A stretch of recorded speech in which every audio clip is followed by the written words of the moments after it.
At 1417 local, a tiny blip lit up the USS Mason's tactical displays just off Venezuela's northern shore. A low-profile, high-speed, go-fast skiff screamed across the Caribbean like it had somewhere urgent to die for. Over the next 6 minutes, that single speck would do to something reckless enough to become infamous. It bore down directly on a U.S. Navy destroyer. The Mason is no interdiction launch, she's a combatant, hardened and armed. But in these waters, her sensors see nearly everything, and fast contacts at 45 knots get immediate attention. Track Sierra 041, bearing 180, range 10 miles, speed climbing. Voices in the CIC were steady, but tension was thick. The skiff ignored all hails, Spanish, English, maritime distress channels, Beinsamur Stan, Narfansurstambur, Isan de Shurkin Gespiedsan Wines, and steamed straight toward one of the most heavily armed hulls afloat. Through long lenses, crew members counted 4 silhouettes, no ensigns, no identification. One figure aft appeared to be handling a long metallic object, too long for fishing gear. Then there was a flash caught by the deck cams, a plume, an explosion that shredded the small boat. The hull disintegrated in flames and water. For a moment everyone assumed they'd been fired on. Seconds later that hypothesis collapsed. The detonation originated inside the suspect vessel. By 1424, the Mason held station, engines idling, watching a scatter of debris and an oil sheen where the track had been. What started as a routine intercept had morphed into a political tinderbox. The CIC replayed radar and thermal logs in slow motion. Track Sierra 041 never returned fire. The bright flare that caused the blast looked internal, a cargo ignition or a volatile load going wrong. That was alarming. Less than 2 hours earlier, orders from U.S. Southern Command had routed the Mason to interdict suspected narcotics traffic operating east of Los Mones. The destroyer was part of Operation Marlin Shield, a counter-trafficking push targeting go-fast boats and semi-submersibles ferrying cocaine toward Puerto Rico and the Dominican Republic. Pentagon spokespeople later described the action as lawful against a vessel tied to narco-terror operations. At contact, though, ID was unconfirmed. Only radar tracks, heat signatures, and circumstantial indicators. The ship's now SPS-73 radar first cued the contact at 1411, 8 nautical miles out near Venezuela's limit. The vessel didn't answer hails. Standard escalation followed. Hail, visual ID via long-range optics, maritime warning broadcasts. With no response, the Mason braced into posture, its 25mm automatic gun armed and the forward-looking infrared pod brought to bear. Thermal imagery revealed 4 people, limited kit, no flags, and several cylindrical parcels stacked aft. The profile intelligence teams associate with high-value narcotics hauls. Then the skiff altered course, turning straight at the Mason, CPA under 500 yards. Too close for a smuggler. At 1421, the Mason issued a final Spanish warning. You're in a U.S. exclusion zone. Prepare for inspection. Silence. No lights, no reduction in throttle. Just the roar of twin outboards charging the destroyer. Command decided not to assume intent. They verified. An MH-60R Seahawk, call sign Romeo 21, launched from the stern within minutes. From 300 feet, the helicopter's pod painted the skiff, exposing reckless behavior. No evasive action, no flags, and then a bright flash aft captured in infrared. The skiff ruptured from within and disintegrated. The Seahawk circled twice to confirm wreckage, finding no outgoing fire and no secondary detonations. This was an internal explosion. Within the hour, U.S. officials briefed the press, framing the outcome as a precision neutralization of a narco-terror vessel. Defense leadership later announced 4 fatalities and described the strike as part of expanded maritime disruption operations. But sailors aboard the Mason held a different, quieter certainty.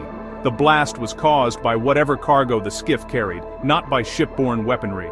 That meant either they'd stopped a lethal contraband shipment or they'd incorrectly engaged a non-hostile craft. At 1502, the Mason's deck buzzed with activity. Rotors thumped, radios snapped, and sailors sprinted to stations. The skiff's debris field drifted.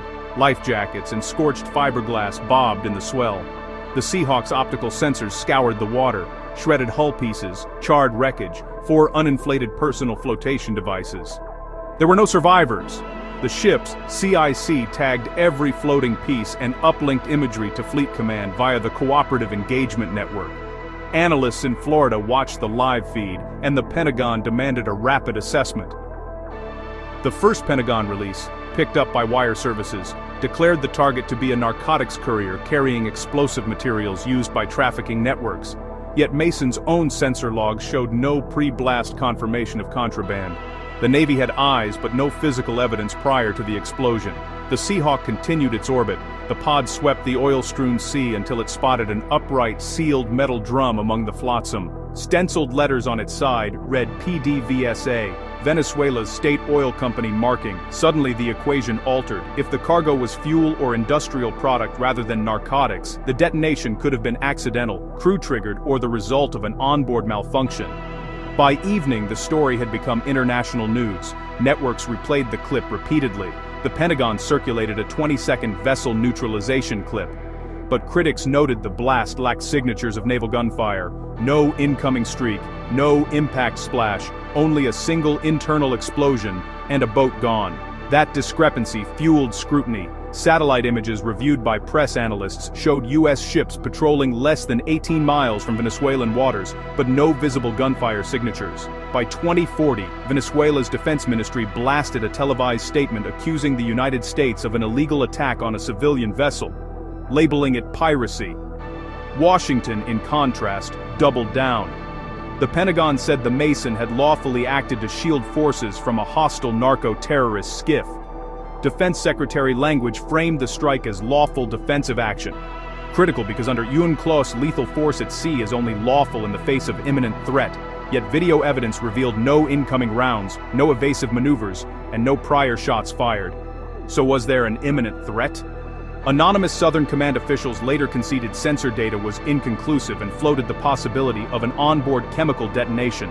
But diplomatically, the damage was already done. Caracas filed a formal UN protest the next afternoon, branding the strike intentional aggression and a violation of maritime sovereignty. Venezuela's UN envoy condemned Washington's actions as political intimidation. That allegation gained traction because of timing. The intercept occurred days after fresh U.S. sanctions on PDVSA, and a PDVSA-marked drum found in the wreckage lent fuel to Venezuelan claims that the boat carried fuel for civilian fishers, not illicit cargo. On the ground, the Mason sailors replayed the thermal footage repeatedly. One freeze frame showed an individual aft waving both arms seconds before the flash, an apparent distress gesture. If genuine, that image reframes the narrative. A vessel begging for help before its cargo combusted. Official logs list: Track Sierra 041, destroyed by internal explosion. No hostile fire observed. Investigation pending. But off-the-record chatter aboard the destroyer told a grimmer version. The boat wasn't attacking, it appeared to be signaling, and whatever it carried detonated. The incident quickly metastasized into a full-blown diplomatic crisis. By the morning of October 4, 2025, the event had hardened into headlines. Washington insisted the strike was justified. Caracas called it murder. At 09:10, President Nicolas Maduro stood beside a Venezuelan patrol ship and denounced U.S. actions as a sovereign violation. Caracas declared a maritime emergency, sent patrols and fighters to the Paraguay coastline, and filmed sailors preparing for combat. In Washington, the Pentagon continued to assert the legality of the action. Defense leadership pointed to the vessel's hostile approach and framed the response as defensive.